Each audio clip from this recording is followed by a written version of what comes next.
We are continuing solving systems of equations by substitution, but what if one of the equations is not solved for a variable?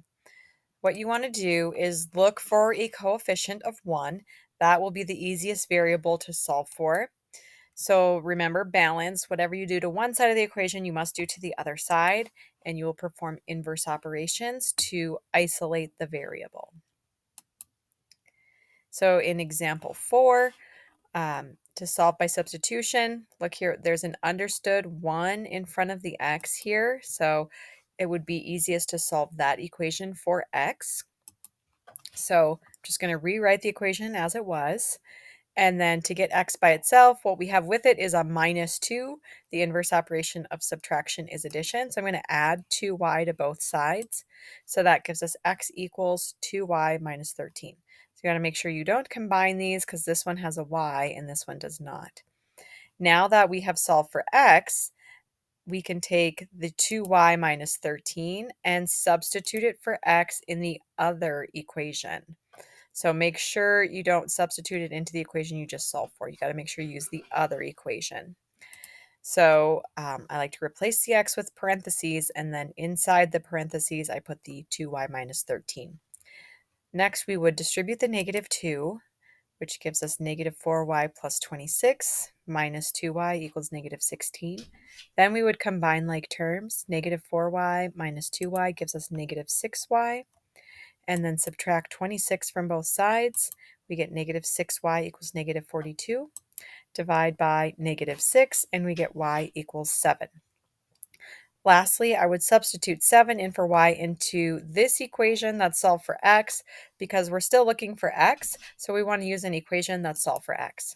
So substituting 7 for y, we'd have x equals 2 times 7 minus 13. So 14 minus 13 gives us 1. And we write our answer as an ordered pair, 1, 7.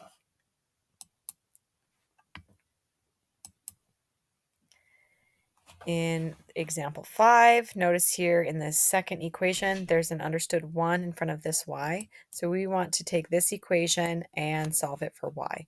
So to get rid of this minus 4x that's with it, we will add 4x to both sides. So we get y equals 4x minus 8. So now that we've solved that for y, we can take 4x minus 8 and substitute that for y in that other equation. So if I just write this entire equation as is, but I replace the y with parentheses, and then we substitute in the 4x minus 8 where there was y, this is what we get. Next, we will distribute the negative 2. When you distribute, you got to distribute this negative sign along with it. So negative 2 times 4x becomes negative 8x, and then a negative times a negative is positive to give us positive 16. Next, we would combine like terms. Negative 6x minus 8x gives us negative 14x. And then to get x alone, subtract 16 from both sides, and then divide both sides by negative 14, and we get x equals 0. So then I would go back up to this equation right here that is solved for y, and I would substitute 0 in for x. 4 times 0 gives us 0, subtract 8 gives us negative 8. And so our final answer is 0, negative 8.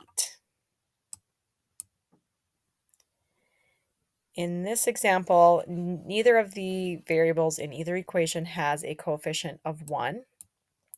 So I'm just going to go ahead and solve the second equation for y. So first I'm going to add 3x to both sides. So I get 3y equals 3x plus 12. And then I'm going to divide by 3. Make sure you divide everything. So dividing by 3 gives us y equals x plus 4. So since it was the bottom equation that I solved for y, I'm going to substitute x plus 4 into the top equation. So where there was y, you could just put parentheses, and then inside the parentheses you put x plus 4. Distribute the 6, and then combine like terms. Negative 7x plus 6x gives us negative x. And then to isolate this x, I would subtract 24 from both sides. And then to get rid of the negative 1 in front of the x, divide both sides by negative 1, and we get x equals 2. So then I would substitute 2 in for x right here in this equation because I'm still looking for y, and this equation is solved for y. So y equals 2 plus 4. which gives us 6, and then write your answer as an ordered pair, 2, 6.